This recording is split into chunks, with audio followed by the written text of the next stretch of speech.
Okay. Mummy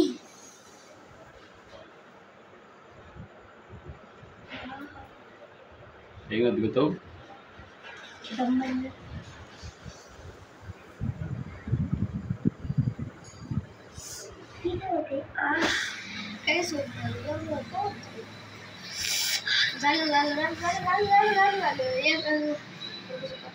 काय झालं काय होतं समोर निघलं झालं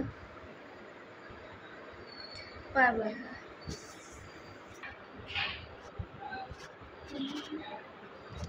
अरे कनक लाव रे बेटा Kena tu naksir.